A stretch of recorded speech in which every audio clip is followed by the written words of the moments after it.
शेवटी मुंबईला आज जे बघितलं असाल तुम्ही, विकसित मुंबई करण्याचा संकल्प देवेंद्रजींनी केला आहे, आपल्या एकनाथजींनी केलेला आहे. आणि त्यामुळं आमचं धोरण हे सर्वसामान्य जनतेकरता आहे. गरीब माणसाला घरं मिळाले पाहिजे.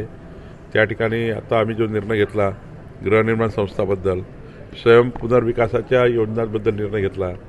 जवळपास मुंबईच्या 90% मराठी माणसाला या ठिकाणी हक्काचे घरं मिळतील. मुंबईमध्ये सर्वच प्रकारचे इन्फ्रास्ट्रक्चर त्या ठिकाणी होईल. Railway, metro railway, coastal road, आपण बघितलं असाल की मुंबईला चारी बाजूने जोडण्याचा, मुंबई उपनगराला जोडण्याचा जो आमचा प्रयत्न आहे तो मोठा आहे.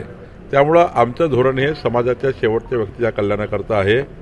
आणि उभाटाचं धोरण हे बिल्डर दर्जिने आहे, हे आज महाराष्ट्राने मुंबईने बघितलं आहे. त्यामुळं जे ऑलरेडी बिल्डर दर्जिने आहे त्यांनी आम्हाला या ठिकाणी अशी टीका करण्यात किंवा अशी टीका त्यांनी केल्यावर महाराष्ट्राचा किंवा मुंबईचा कोणी व्यक्ती त्यांचं ऐकेल, मला असं वाटत नाही.